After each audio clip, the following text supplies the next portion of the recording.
सबसे इम्पोर्टेंट है actually thyroid के बारे में लोग सुनते हैं तो थायराइड एक हमारी बॉडी का बहुत वाइटल ऑर्गन होता है।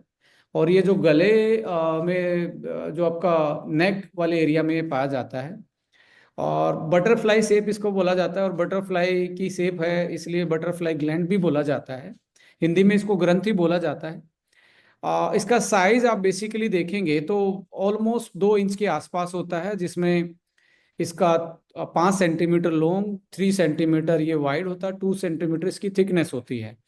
सो ऑलमोस्ट 2 इंचज का इसका ये इसका लेंथ होती है। और इसकी विड्थ की बात करें तो 1.2 इंचज एंड इसकी थिकनेस की बात करें तो 0.8 इंचज के बराबर होती है। सो ये एक अहम हिस्सा, जैसे एक हार्ट है हमारी बॉडी में, तो हार्ट कोई बीमारी नहीं है, हार्ट एक ऑर्गन है। लीवर है, लीवर कोई बीमारी नहीं है, लीवर एक ऑर्गन है। ऐसे ही थायराइड कोई बीमारी नहीं होती है, वो हमारी बॉडी का एक ऑर्गन होता है। जब इसका फंक्शन जो है, जो ये काम करता है बॉडी में, जब वो अल्टर होता है तब वो एक बीमारी का और सिम्टम्स का रूप लेता है। तो उन पे भी हम डिस्कस करेंगे। तो थायराइड एक ग्लैंड है, एक ऑर्गन है हमारी बॉडी का, जो कि बहुत सारे फंक्शंस को मॉनिटर करता है। सो हमारी बॉडी में जैसे थायराइड है, तो ऐसे ही करके हमारी बॉडी में बहुत सारी ग्लैंड्स होती हैं जो आपस में एक दूसरे से कनेक्टेड होती हैं। देखिए, सबसे ऊपर जो ग्लैंड है वो हाइपोथैलेमस है, जो कि ब्रेन में होती है। हाइपोथैलेमस यानी कि आप जो ब्रेन में सोचते हैं, या आपके ब्रेन से, यानी कि पूरी बॉडी जो कोऑर्डिनेट होती है, तो ना जैसे इंसान के दिमाग के साथ ही हम जो सोचते हैं वैसा ही रिस्पॉन्स आता है, या हम एक तरीके से इस प्लेनेट पे दूसरे एनिमल को छोड़ के हमारे इसमें डिफरेंस देखा जाएगा तो ब्रेन ही एक ऐसा ऑर्गन है जो एक मनुष्य के पास, एक इंसान के पास एक अलग से ही डेवलप्ड है। इसके पास मेमोरी है, इसके पास इमेजिनेशन है। सो हाइपोथैलेमस क्या करता है, रिस्पोंड करता है हमारे हर फंक्शन को, जो कि पिट्यूटरी ग्लैंड के थ्रू रिस्पोंड करता है। और पिट्यूटरी अलग अलग चीज़ों को कंट्रोल करती है, जैसे थायराइड ग्लैंड के हार्मोन के प्रोडक्शन को भी पिट्यूटरी से ही सिग्नल मिलता है। जैसे होता है ना सिग्नल देना, एक सिग्नल देगा तो दूसरे पे सिग्नल पहुंचेगा, ऐसे करके। सो हाइपोथैलेमस ब्रेन, और पिट्यूटरी और हाइपोथैलेमस ब्रेन में होती हैं। तो हाइपोथैलेमस सबसे पहले सिग्नल के नाम पे थायरोट्रोपिन रिलीजिंग हार्मोन टीआरएच बनाती है। फिर टीआरएच पहुंचता है पिट्यूटरी के पास, और पिट्यूटरी जो है वो क्या करती है, इस सिग्नल से, इस रिस्पॉन्स से, इस मैसेज से प्रोडक्शन करती है टीएसएच। आपने बहुत बार टीएसएच सुना होगा, थायराइड स्टुमुलेटिंग हार्मोन। यानी कि ये स्टुमुलेट करता है थायराइड ग्लैंड को, यानी कि एक मैसेज पास करता है कि तुम अपने हार्मोन बनाओ। सो अब थायराइड ग्लैंड क्या करती है, टीएसएच के रिस्पॉन्स से टी3 और टी4 बनाना स्टार्ट कर देती है। सो ये फीडबैक सिस्टम चलता है। जब बॉडी में कम होते हैं तो पॉजिटिव फीडबैक से मैसेज जाएगा ब्रेन के पास, सिग्नल जाएगा, से वहां से टीआरएच के रूप में वो सिग्नल आगे पहुंचाएगा। टीआरएच टीएसएच में कन्वर्ट होगा, टीएसएच फिर टी3 टी4 में कन्वर्ट होते हैं। ये ऐसे काम करता है। इसका मतलब एक है थायराइड का जो यहाँ मैं इसलिए समझा रहा हूँ, थायराइड अकेला एक प्रॉब्लम नहीं है। हो सकता है थायराइड से जस्ट ऊपर जिससे थायराइड कनेक्टेड है वो वहां पे कोई दिक्कत हो, यानी कि पिट्यूटरी और हाइपोथैलेमस। अक्सर आज स्ट्रेस का बहुत बड़ा हमारे लाइफस्टाइल में स्ट्रेस एक बहुत बड़ा रोल प्ले कर रही है हमारी हेल्थ में प्रॉब्लम करने के लिए। सो क्रोनिकल स्ट्रेस में तो आप देखेंगे हाइपोथैलेमस पिट्यूटरी जो है, इसका जो रिस्पॉन्स है वो ऑलमोस्ट अनबैलेंस है। इसका रिस्पॉन्स अनबैलेंस होगा, ये अच्छे से मैसेजिंग नहीं कर पाएगा, अच्छे से स्टूमुलेट नहीं कर पाएगा, तो थायराइड के जो हार्मोन का जो प्रोडक्शन है वो भी अल्टर होगा। थायराइड में प्रॉब्लम नहीं थी माय डियर फ्रेंड्स, यहाँ पे प्रॉब्लम थी आपके स्ट्रेस के कारण हाइपोथैलेमस और आपकी पिट्यूटरी ग्लैंड अच्छे से काम नहीं कर रही थी, और वो अच्छे से काम नहीं करेगी तो थायराइड के पास सिग्नल नहीं पहुंचता। तो हम कई बार क्या करते हैं, ओनली आयोडीन खिलाते रहते हैं कि आयोडीन से, आयोडीन नो डाउट थायराइड के हार्मोन बनाने में, टी3 टी4 बनाने में बहुत बड़ा रोल प्ले करता है। बट थायराइड काम तब करेगी जब ऊपर से सिग्नल मिलेगा। जब ऐसा होता है ना, जैसे हमारी डायरेक्ट सेलिंग में हम कॉर्डिनल की बात करते हैं कि कोई भी नया काम करोगे तो अपने एलओएस से पूछेंगे, एक्टिव अपलाइन से पूछेंगे। तो यहाँ पे एक्टिव अपलाइन जो हैं वो पिट्यूटरी और हाइपोथैलेमस हैं। सो थायराइड इनके बिना काम नहीं करता। ये बहुत अच्छा एक तरीके से एसोसिएट है, टीम मेंबर है, इनके बिना ये काम नहीं करेगा। और ये काम ऊपर वाले यदि स्ट्रेस में होंगे तो वो नीचे वाले को मैसेज नहीं पहुंचा पाएंगे। इसलिए कहते हैं ना, एक्टिव अपलाइन को ही फॉलो करें। ये एक्टिव होंगे तो ही थायराइड इनको फॉलो करेगी, नहीं तो फॉलो नहीं हो पाएगा। सो यहाँ मसला समझ में आ रहा होगा कि आज के टाइम पे अकेला थायराइड पे प्रॉब्लम नहीं, आयोडीन की अकेली कमी से नहीं, समटाइम आयोडीन खिलाने के बाद भी आपका जो डॉक्टर है वो रिकमेंड करता है थायरोक्सिन हार्मोन, यानी कि जो प्रोड्यूस नहीं हो पा रहा उस थायरोक्सिन देने की कोशिश करता है। आगे मैं इस पर डिस्कस करूंगा वो एक्चुअली क्या है वो, राइट।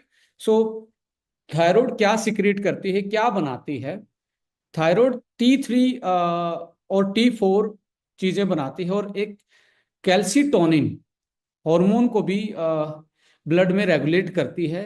वो हमारे कैल्शियम बोन, यानी कि बोन को का जो कैल्सिफिकेशन होता है, जो जमाव होता है हड्डियों में, उसका भी लेवल को मेंटेन करती है। यदि थायराइड की फंक्शनिंग हर्ट होती है तो कैल्शियम लेवल जो है वो एक तरीके से मेटाबोलाइज नहीं होगा, कैल्शियम ब्लड में उस लेवल से मेटाबोलाइज नहीं होगा तो हड्डियों से वापस निकलना स्टार्ट हो जाता है। अक्सर देखा गया है 40 साल की उम्र में मीनोपॉज के आसपास फीमेल्स में ऑस्टियोपोरोसिस की दिक्कत होती है, यानी कि हड्डियां लाइट होना स्टार्ट हो जाती हैं, खाली होना स्टार्ट हो जाती हैं। रीजन क्या है कि हमारा जो हार्मोन है, यानी कि एक तरीके से फीमेल का एस्ट्रोजन का जो लेवल है वो अल्टर होते ही वो सीधा हाइपोथैलेमस और पिट्यूटरी पे इम्पैक्ट करता है और आगे सिग्नल अच्छे से नहीं पहुंचता, जिसके कारण हड्डियां एक तरीके से ओस्टियोपोरोसिस की तरफ जाती हैं। सो थायराइड का बहुत बड़ा रोल होता है हड्डियों को मजबूत रखने में भी, मूड में भी, मसल की स्ट्रेंथ में भी, आपके वेट मैनेजमेंट में भी, आपके मेटाबॉलिज्म में भी। सो और थायराइड जो स्टिमुलेटिंग हार्मोन है उसके प्रोडक्शन में भी, ये थायराइड की 4 सिक्रीशन है, इनका अलग अलग रोल है, उस पर भी बात करेंगे। सो इन हार्मोन्स का मेटाबॉलिज्म रेगुलेशन में, यानी कि आपकी एनर्जी प्रोडक्शन में, ग्रोथ में एंड डेवलपमेंट में रोल है। एंड ग्रोथ एंड डेवलपमेंट में development of cell, tissue and organs, nervous system function में भी थायराइड का बड़ा रोल रहता है। बहुत अक्सर देखा होगा जिसको थायराइड की डिसफंक्शनिंग है। सो बेसिकली हाइपोथायरॉयडिज्म में ये बहुत बड़ा पंगा होता है। जैसे हाइपो में आपको कॉन्स्टिपेशन होने के भी चांसेस ज़्यादा होते हैं, अडीमा हो जाता है चेहरे चेहरे से लेके आपके पूरी बॉडी पे हल्की सी वाटर रिटेंशन और स्वेलिंग की फीलिंग आपको आती है। So nervous functioning, mood, cognitive behaviour change, ये भी आपको थायराइड की फंक्शनिंग के साथ देखने को मिलता है। कार्डियक फंक्शन, यानी कि आपके हार्ट से, हार्ट भी डायरेक्टली, जो हार्ट का रेट है, जैसे होता है ना हार्ट रेट, एक होता है एक मिनट में कितनी बार आपका हार्ट बीट करता है। तो थायराइड की फंक्शनिंग चेंज होने के कारण आपकी हार्ट बीट भी, जो हार्ट रेट आप मापेंगे उसमें भी अल्ट्रेशन आता है। So cardiac output and blood pressure को भी एक तरीके से थायराइड ही मेंटेन करती है कैल्शियम और पोटासियम के चैनल से।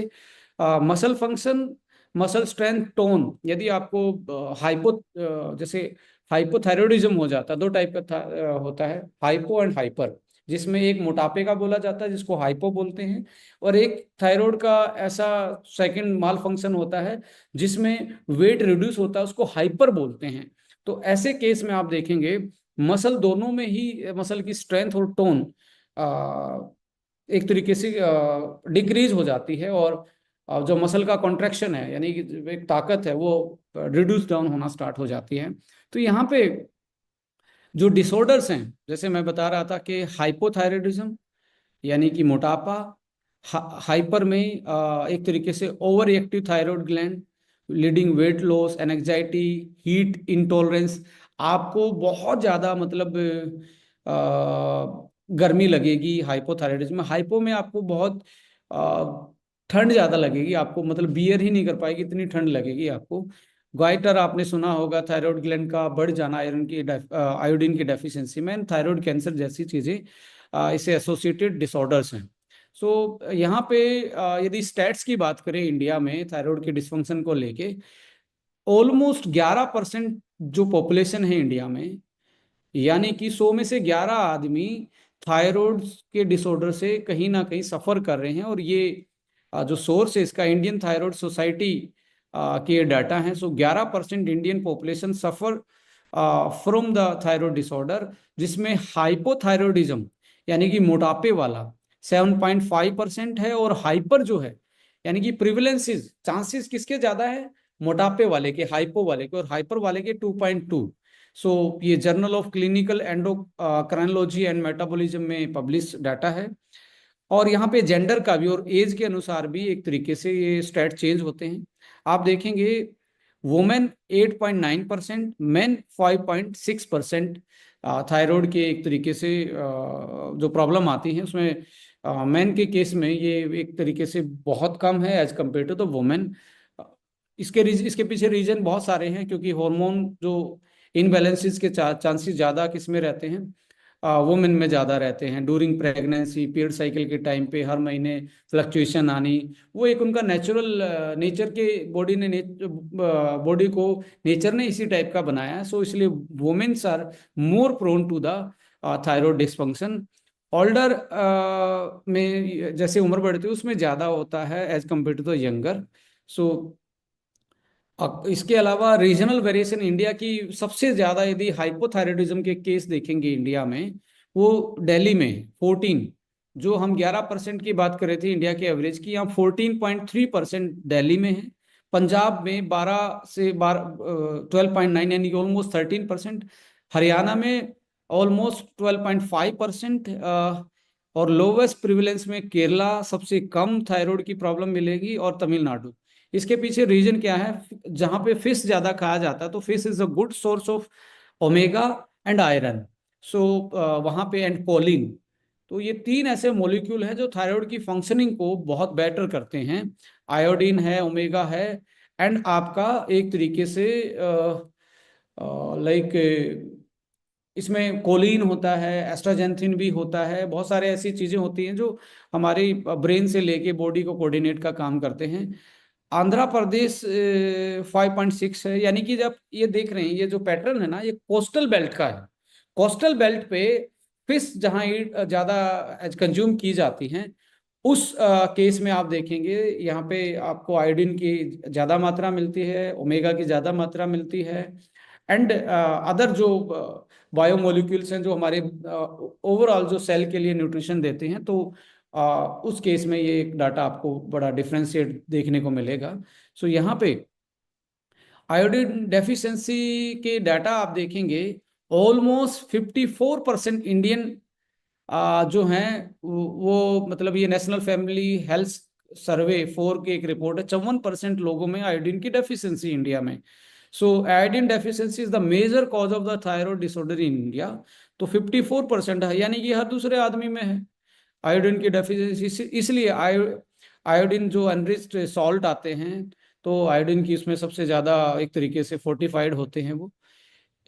इसका ना हमारी इकोनॉमी पे भी बहुत बर्डन पड़ता है। तो थायराइड डिसऑर्डर इंडिया में ये देखेंगे ऑलमोस्ट 14,000 करोड़। इसको यदि यूएस बिलियन में कन्वर्ट करें, 2 बिलियन। थायराइड सोसाइटी की, इंडियन थायराइड सोसाइटी की ये रिपोर्ट है, 14,000 करोड़ का इकोनॉमी बर्डन है थायराइड के कारण। And direct and indirect cost of thyroid disorder are significant and can be reduce with early diagnose and treatment. और इसको इसको रिड्यूस डाउन किया जा सकता है, रोका जा सकता है, और ट्रीट किया जा सकता है। सो अवेयरनेस एंड डायग्नोसिस की बात करें तो 71% of thyroid patient in India are diagnose late. ये एक डाटा आपको जो हम प्रेजेंट करें, इसका मतलब है कि आपको जब ये थायराइड की प्रॉब्लम स्टार्ट हो जाती है, तब जाके आप इसको डायग्नोस करवाते हो। तो 71%। तो हमें कोई भी प्रोडक्ट या सप्लीमेंट या डाइट की जब बात आती है, तो ये नहीं होता कि हम बीमार हो जाएंगे तब उसको इम्प्लीमेंट करेंगे तब खाएंगे। यदि आप 30+ हो गए हैं, तो उसके बाद तो आपको और ज्यादा आपको कंसर्न रहना पड़ेगा अपनी डाइट, अपनी फिटनेस, और इस तरीके से जो भी माल फंक्शनिंग या डिसफंक्शनिंग ऑफ ऑर्गन्स है उससे बचने के लिए। सो यहाँ पे 71% है, उस 71 में आप अपने आप को शामिल ना करें, इससे निकल के अपनी थायराइड की एक बहुत मतलब आपको अवेयर होने की जरूरत है। और जहाँ पे 54% डेफिशिएंसी है, 54% डेफिशिएंसी ऑफ आयोडीन, प्रोटीन की डेफिशिएंसी, कैल्शियम की डेफिशिएंसी, आयरन फोलिक की एसिड डेफिशिएंसी। और वुमेन के केस में तो देखेंगे आयरन फोलिक एसिड जैसी डेफिशिएंसी और ज़्यादा देखने को मिलती हैं, और तो वुमेन को और ज़्यादा इसमें कंसर्न रहना चाहिए। And awareness and early diagnose are the crucial to prevent the complications, reduce the economy burden of the thyroid disorders. So इसमें अवेयर होना चाहिए, और अर्ली डायग्नोस यदि होता है तो you have to take care of that. कुछ natural food होते हैं जो कि आपको थायराइड में सपोर्ट करेंगे उसकी बेटर फंक्शनिंग के लिए। जैसे सिलेनियम बहुत बड़ा रोल प्ले करता है, उस पर भी मैं आऊँगा इसका मैकेनिज्म क्या है। सिलेनियम बहुत जरूरी होता है थायराइड की फंक्शनिंग के लिए, जो कि ब्राउन राइस में, एग्स में, ब्राजील नट्स में, एंड एक तरीके से मैराइन सोर्सेज में आपको मिलता है। आयरन का बेस्ट सोर्स स्पारुलिना है, सेल्फिश है, यीस्ट है, लेंटिस है जो यानी कि दाल वगैरह होती हैं। मैग्नीशियम का पंपकिन सीड है, एवोकाडो है, डार्क चॉकलेट है, स्पिनच है, पालक। सीवीड आयोडीन का देखेंगे आपको रो एक रो कैल्प पाउडर आता है, ये सीवीड होता है, यानी कि समुंदर में ये पौधा होता है। कोड वाला जो पोर्शन होता है फिश का वो, गॉट चीज है, बीन्स हैं बहुत सारी जिसमें आयोडीन मिलता है। सो इसमें सेलेनियम जिंक रिच फूड भी आपको हेल्प करेंगे। टायरोसिन रिच फूड, अब ये टायरोसिन एक अमाइनो एसिड होता है। ये थायराइड हार्मोन में, जैसे टायरो और थायरो दोनों एक सिमिलर से दिख रहे हैं। सो थायराइड हार्मोन का के लिए बेस मटेरियल का काम करता है। यदि टायरोसिन और आयोडीन साथ में मिल जाएं तो बहुत अच्छे से आप देखेंगे थायरोक्सिन का प्रोडक्शन बढ़ जाएगा। और ओमेगा रिच फूड मैं बोल ही चुका हूँ, फ्लैक्स सीड है, चिया सीड है, फिश है, या आपका फ्लैक्सीड ऑयल है, क्रिल ऑयल है। एंटीऑक्सीडेंट भी, यानी कि जो इन्फ्लामेशन है, इन्फ्लामेशन के कारण भी थायराइड की प्रॉब्लम आ सकती है। तो थायराइड की फंक्शनिंग में यदि आप बेटर करना चाहते हैं तो you have to take care of antioxidant to reduce down the oxidative stress and support thyroid health. So यहाँ पे जैसे बेरीज हैं, लीफी ग्रीन्स हैं, अदर फ्रूट्स, वेजिटेबल, सैलड, ये चीज़ें क्या हैं जो जितनी भी प्लांट बेस्ड डाइट हैं, रॉ डाइट हैं, इसमें स्प्राउट्स भी एक बहुत बड़ा ऑप्शन होता है मॉर्निंग में, सिट्रस फ्रूट्स फैमिली हैं। तो ये पावरफुल एंटीऑक्सीडेंट रिच फूड होते हैं जो कि आपको सपोर्ट करते हैं आपकी थायराइड की फंक्शनिंग। अब आता है कि क्या आपको लिमिट करना है। देखिए, यदि थायराइड की प्रॉब्लम चल रही है तो सोया प्रोडक्ट पे बैन लगा दीजिए। सोया प्रोडक्ट और आपका मस्टर्ड ऑयल, यानी कि यदि आप फ्राई करके आप घर में मस्टर्ड ऑयल यूज कर रहे हो और आपको थायराइड की प्रॉब्लम है तो आपको अवॉइड करना चाहिए। ब्रोकली आपको अवॉइड करना चाहिए। गोभी होती है जिसको कॉलीफ्लावर बोला जाता है, उसको आपको अवॉइड करना चाहिए। पीनट, क्योंकि ये ग्वाइट्रोजन रिच फूड होते हैं। ग्वाइट्रोजन एक तरीके से हमारी थायराइड की फंक्शनिंग को अल्टर करता है। सो इसको आप देख लीजिए। आपका मस्टर्ड है, सोया है, पीनट है, ब्रोकली है, केले है, कॉलीफ्लावर है, ये आपको अवॉइड करना चाहिए। So gluten can trigger autoimmune response thyroid disorder को। यदि आप देख लीजिए कि गेहूं से आपको एलर्जी तो नहीं है।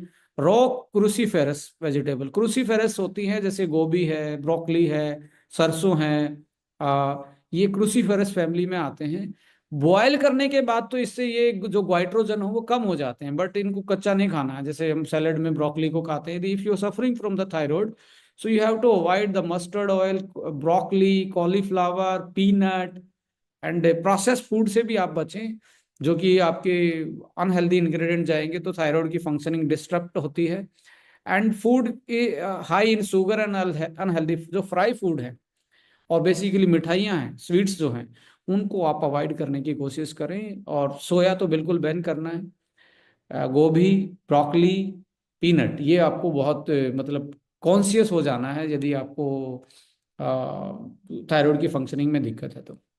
एडिशनल टिप में, हाइड्रेटेड ज़्यादा रहिए, स्ट्रेस को मैनेज कीजिए, थोड़ी सी meditation, yoga, deep breathing exercise and सोना थोड़ा सा इसमें ज़्यादा आप देखिए, 1-2 घंटे की एक्स्ट्रा आप स्लीप ले सकते हैं तो आपकी थायराइड की फंक्शनिंग बेटर हो सकती है। सो अब बात आती है कि जो प्रोडक्ट लेके आए हैं ये कैसे हेल्प कर सकता है। हमने जर्नल तो देखा क्या खाना चाहिए क्या नहीं खाना चाहिए, थायराइड होती क्या है, ये इसका जो थायराइड का जो सिक्रीशन है, जो ये थायराइड के हार्मोन बनते हैं, ये अकेला थायराइड पे डिपेंड नहीं करते, इनसे ऊपर भी, जैसे हमारी जेनोलॉजी में एलओएस होता है, ऐसे इनके ऊपर भी एलओएस बैठा है, पिट्यूटरी, पिट्यूटरी के ऊपर हाइपोथैलेमस। जब तक वहां से ऑर्डर नहीं मिलता तो ये काम अच्छे से नहीं करता है। तो इसलिए ब्रेन पे ही वो दोनों ग्लैंड होती हैं, और यदि आप स्ट्रेस में रहते हैं, कम सोते हैं, तो उनकी फंक्शनिंग अल्टर होती है, डायरेक्टली इंपैक्ट डालेगी थायराइड पे। और थायराइड की डायरेक्टली इंपैक्ट आपके मेटाबॉलिज्म, मेटाबॉलिज्म का मतलब है आपका total energy production and consumption, कितना आपकी बॉडी एनर्जी प्रोड्यूस कर रही है, कितना कंजप्शन ले रही है, और इसके अनबैलेंस के कारण आपकी बॉडी में या तो वेट बढ़ जाएगा या वेट कम हो जाएगा। तो इन सारी चीजों को फोकस करते हुए एक प्रोडक्ट लेके आए जिसका नाम है थायरो 1, जो आपकी थायराइड की फंक्शनिंग को बेटर कर सकता है।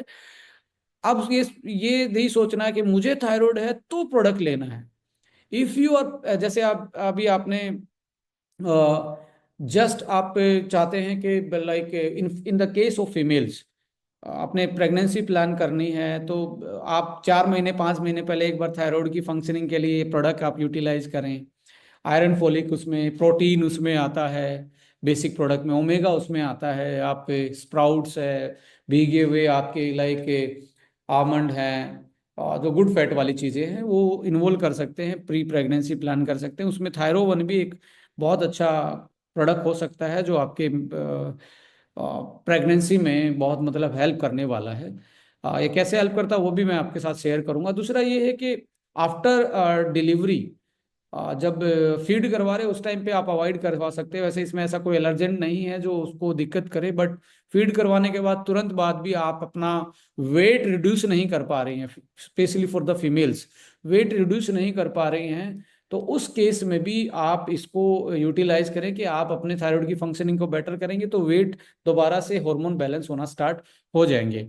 सो थायरो 1 जो है वो हर्बो न्यूट्रीजेनिक्स कैटेगरी में एक एक्सक्लूसिव प्रोडक्ट है, जिसमें बहुत सारी ऐसी ट्रेडिशनल हर्ब्स के एक्सट्रैक्ट डाले गए हैं जो कि प्रूवंस हैं, एंड वाइटामिन मिनरल्स और अमाइनो एसिड का ऐसा कॉम्प्लेक्स बनाया गया है जो आपकी थायराइड की होलिस्टिक फंक्शनिंग को बेटर करता है। चाहे आप हाइपो में आपको ज्यादा रिजल्ट देखने को मिलते हैं as compare to the hyper, क्योंकि हाइपर जल्दी से कंट्रोल नहीं होता है, हाइपो जल्दी कंट्रोल होने की चांसेस होते हैं। सो इसीलिए रिजल्ट भी उसमें आप वेरिएशन देखेंगे। तो हाइपर में आप लॉन्ग टर्म यूज करेंगे तो आपको उसमें भी बेटर रिजल्ट मिलेंगे। सो बेनिफिट से पहले मैं आना चाहूंगा, रो कैल्प, आपको एक ये सी वीड दिख रहा है, समुद्र में पाया जाने वाला एक पौधा होता है। इसमें नेचुरल अमाउंट में बहुत आयोडीन मिलता है और नेचुरल सोर्स है आयोडीन का। सो अक्सर लोग इसको यूटिलाइज करते हैं प्रेगनेंसी में, वुमेन्स को कोस्टल बेल्ट पे आपको इसकी सब्जियां भी बनाई जाती हैं बेसिकली। और सो रो कैल्प पाउडर, इसका पाउडर यूज किया जाता है। So rich source of iodine, जो थायराइड की फंक्शनिंग एंड हार्मोन प्रोडक्शन में हेल्प करता है, और थायराइड की ओवरऑल जो होलिस्टिक हेल्थ है उसको मेंटेन करता है, मेटाबॉलिज्म और एनर्जी को भी मेंटेन रखने में हेल्प करता है। और इसके साथ अकेला आयोडीन नहीं है, इसके साथ एंटीऑक्सीडेंट भी होते हैं, बिकॉज इट्स ए प्लांट। सो इसके अलावा मैंने बताया था स्तावरी और अश्वगंधा क्यों ऐड किया गया है।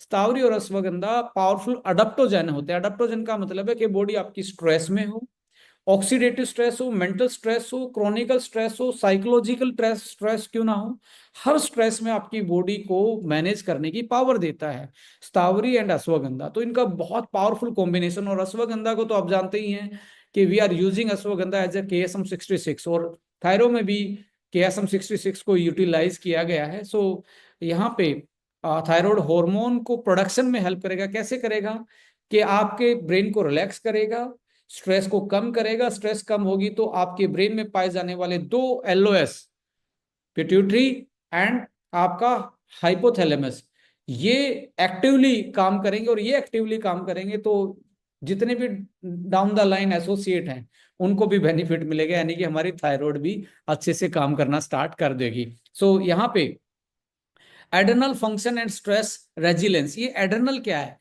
जैसे थायराइड एक ग्लैंड है तो किडनी के ऊपर एक ग्लैंड मिलती है, उसका नाम है adrenal.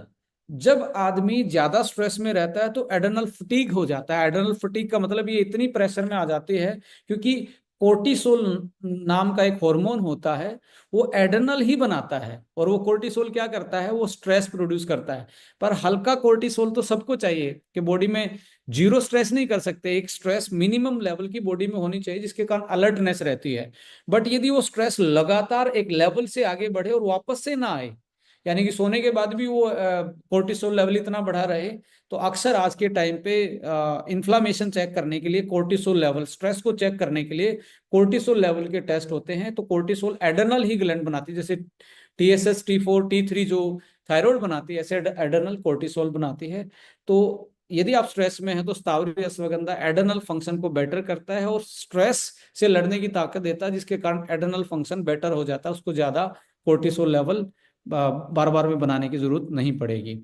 Improve mood and cognitive function, आपका ब्रेन भी और आपका मूड भी ये कंट्रोल करते हैं। और brain body connection and endocrine, endocrine system में जैसे हाइपोथैलेमस, पिट्यूटरी, पिट्यूटरी के बाद थायराइड, थायराइड के बाद किडनी पे आपका एड्रेनल, एड्रेनल से नीचे आपका वुमेन्स में ओवरी, और आपका मेंस में टेस्टिकल्स। सो ये एक पूरा सिस्टम है, ऊपर से ही कनेक्टेड है ये सारी सारी ग्लैंड।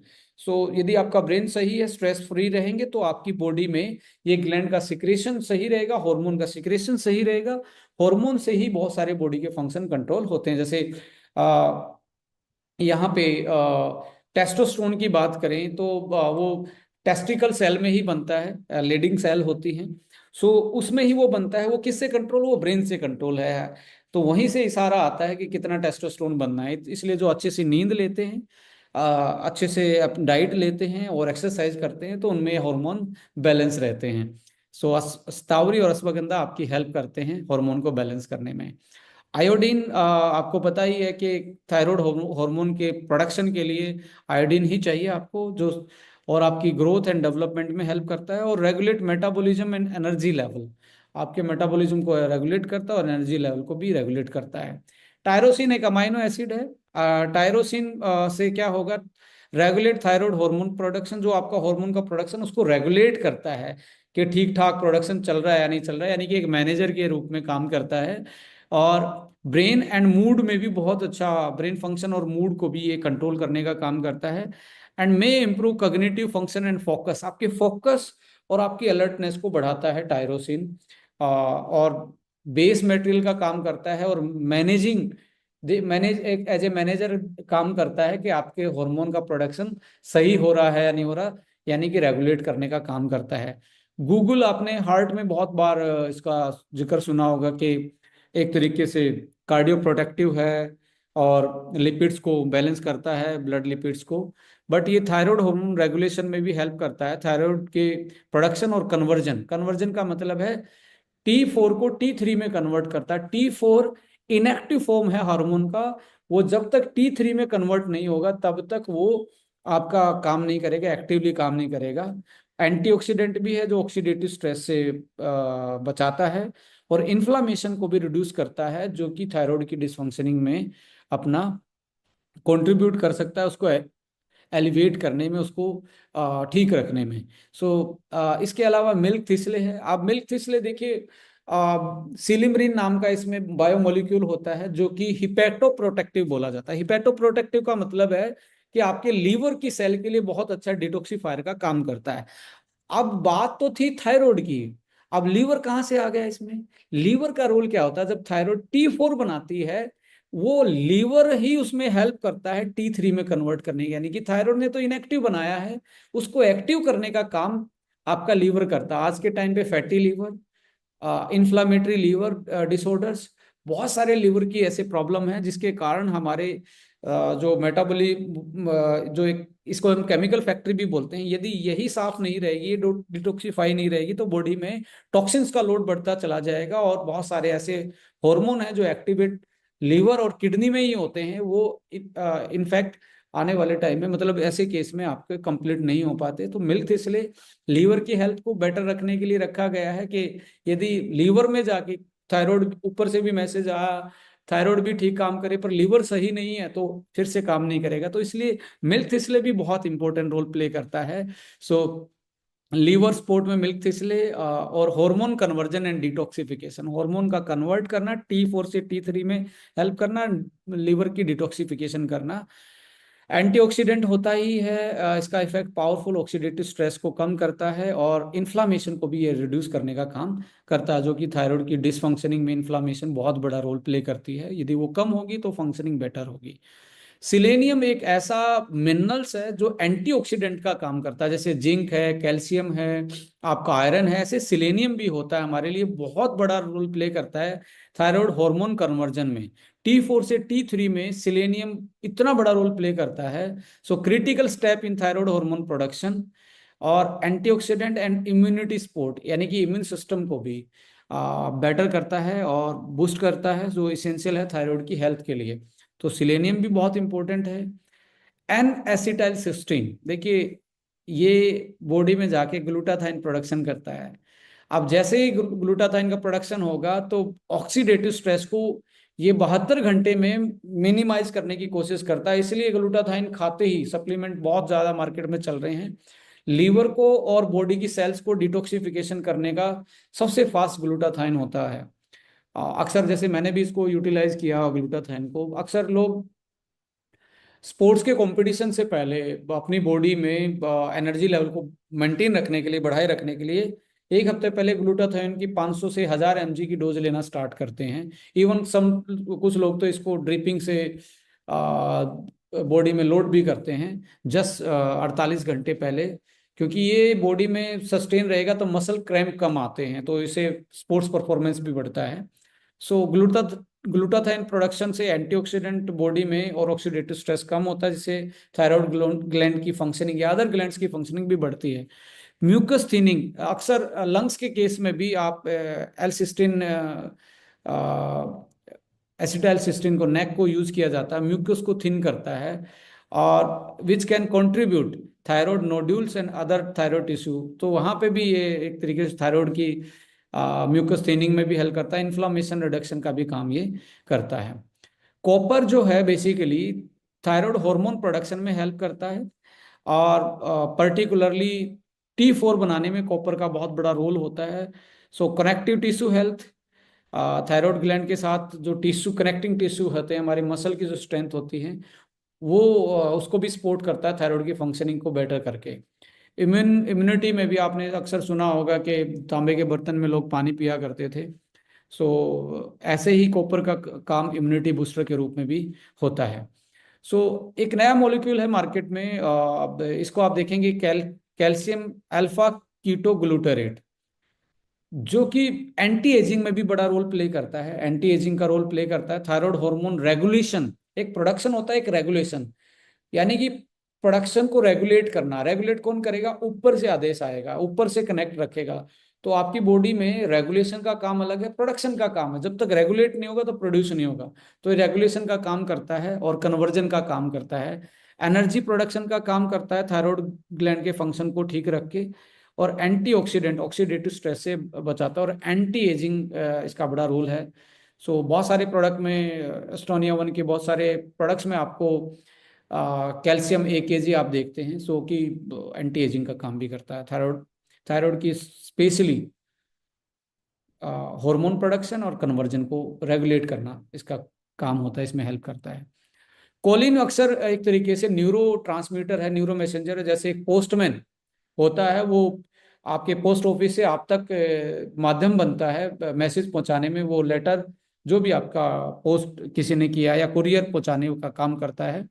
तो ऐसे एल कोलिन आपके ब्रेन से अदर पार्ट तक जो मैसेज आते हैं उसमें हेल्प करता है, इसलिए neuro transmitter synthesis, neuro transmitter का मतलब है कि ट्रांसमिट कर रहा है नर्वस सिस्टम के थ्रू, उसके सिंथेसिस में इन्वॉल्व होता है acetyl choline, which play regulating regulating thyroid function.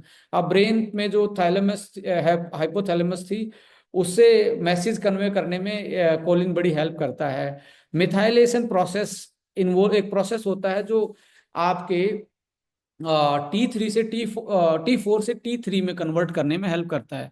जैसे आपको एक जगह से दूसरी जगह जाने में एक ट्रांसपोर्टर का रोल होता है, ऐसे ही मिथाइलेशन एक प्रोसेस होता है जो T4 को T3 में कन्वर्ट करेगा। T3 में कन्वर्ट करना क्यों जरूरी है? क्योंकि T4 inactive form of thyroid hormone है, T3 जो है वो एक्टिव फॉर्म है। सो मिथाइलेशन भी ये कंप्लीट रखता है, उसमें हेल्प करता है। और सिंथेसिस थायराइड के हार्मोन में T3 का मतलब है ट्रायो आइडोथायरोनिन, और T4 है थायरोक्सिन। सो T4 को T3 में कन्वर्जन और उनके प्रोडक्शन में बेसिकली हेल्प करता है। अब आता है कि आप जो कमर्शियल प्रोडक्ट लेके आए हैं इसमें क्या क्या डला हुआ है, ये आपके सामने फॉर्मूला है। रोकैल्प जो आपका सी वीड माना जाता है, समुद्री एक प्लांट माना जाता है, उसमें आयोडीन की और एंटीऑक्सीडेंट की मात्रा नेचुरली बहुत होती है। Strawberry, iodine and tyrosine. Iodine production में भी हेल्प करता है, टायरोसिन रेगुलेट करता है। स्टावरी और अश्वगंधा यहाँ देख रहे हैं, ये पावरफुल अडेप्टोजन का काम करते हैं। Guggul, milk thistle, L cysteine liver detoxification and support करते हैं। लीवर को क्यों डिटॉक्सिफाई करना? बिकॉज T4 T3 में लीवर की हेल्प से ही कन्वर्ट होता है। अश्वगंधा, स्तावरी, ये यदि आपके ब्रेन पे स्ट्रेस है तो उसको मिनिमाइज करते हैं और आपके हार्मोन का जो एक बैलेंस है, जो जिससे आपकी थायराइड का कनेक्टिविटी है उसको बैलेंस आउट करते हैं। वो मेटाबॉलिज्म और आपका एनर्जी प्रोडक्शन के लिए calcium AKG and phenyl aniline नाम का एक अमाइनो एसिड है वो। और सिलेनियम जो मैंने बताया था वो प्रोडक्शन में भी और कन्वर्जन में भी हेल्प करता है। सिलेनियम, कॉपर, मैग्नीज और मैग्नीशियम, ये इम्यून सपोर्ट और एंटीऑक्सीडेंट प्रोडक्शन और आपके प्रोटेक्शन और आपके हार्मोन प्रोडक्शन में हेल्प करता है। और कोलिन एक तरीके से न्यूट्रिएंट्स डाइजेस्ट प्रोबायोटिक जो है digestive health and nutrients absorption में हेल्प करता है। इसमें प्रोबायोटिक भी है। देखिए, गट का कनेक्शन ब्रेन से है, ब्रेन का कनेक्शन स्ट्रेस मैनेज से लेके आपकी मेमोरी एंड सारी चीज़ों के कॉग्निटिव बिहेवियर के साथ रोल रहता है और इम्यूनिटी बूस्टर का काम करता है। और खाया पिया अच्छे से डाइजेस्ट होगा, अच्छे से एब्जॉर्ब होगा तो आपकी बॉडी में डेफिशिएंसी होने के चांस कम होंगे। सो प्रोबायोटिक भी इसमें है। और एल कॉलिन हेल्प कर रहा है आपके न्यूरो का, यानी कि ब्रेन बॉडी कोऑर्डिनेशन का काम कर रहा है। सो ये आपका एक बहुत क्लासिकल फॉर्मूला है जो कि आपको बहुत एविडेंस इंग्रेडिएंट के साथ है। और एविडेंस मैंने आपके साथ ये रखे भी, किसका क्या रोल है, कैसे काम करते हैं, क्या क्या हमें इनकी ज़रूरत है। सो ये एक आपके सामने फॉर्मूला है जो कि थायरो 1 का फॉर्मूला है। और इसको बेटर यूटिलाइजेशन के लिए ये इसके कुछ ऐसी चीज़ें हैं जो पब्लिकेशन है जर्नल ऑफ थायराइड रिसर्च में, कि क्या खाने से क्या चीज़ें आपकी किस टाइप की डेफिशिएंसी आपकी थायराइड में, जैसे selenium and zinc supplementation on hypothyroidism in rate पे स्टडी किया गया तो उनमें बहुत अच्छा एक तरीके से चेंज देखने को मिला। इसके अलावा इसका बेटर कॉम्बिनेशन यदि मैं बताऊं, यदि आपको बहुत ज़्यादा स्ट्रेस है, स्ट्रेस की वजह से आपको थायराइड की प्रॉब्लम है, तो उस केस में आपको क्या करना है? ब्रेन 1 के साथ थायरो का कॉम्बिनेशन बनता है। यदि आपको लगता है कि मुझे स्ट्रेस मिनिमम है पर है, उस केस में आप प्लान कर सकते हैं अपना ओनली ब्रेन। और यदि आपको हाइपर स्ट्रेस रहता है उस केस में थायरो 1, ब्रेन 1 एंड आपका अश्वा 1, ये कॉम्बिनेशन है। और आप फ्लैक्स में से और आप आपके पास एक क्रिल ऑयल है, उनमें से एक आप चूज कर सकते हैं गुड फैट के लिए। तो ये कॉम्बिनेशन बनता है। आफ्टर बिफोर प्रेगनेंसी आपको iron, folic acid, thyro 1, protein powder और कैल मैगडी, ये कॉम्बिनेशन बनता है कि आपकी थायराइड की फंक्शनिंग बेटर हो जाए। कंज्यूम करने में भी प्रॉब्लम आती है तो ऐसे केस में भी आपको थायराइड के साथ जरूर जाना चाहिए, थायराइड के साथ ब्रेन और अश्वा 1 जरूर आपको जाना चाहिए। मेल में बेसिकली आपको मैं रिकमेंड करना चाहूँगा कैलमैक डी जरूर इसको इसके साथ जरूर ऐड ऑन कीजिए। 40+ में थायरो की प्रॉब्लम है तो कैलमैक डी आपको नेसेसरी है उसके साथ देना।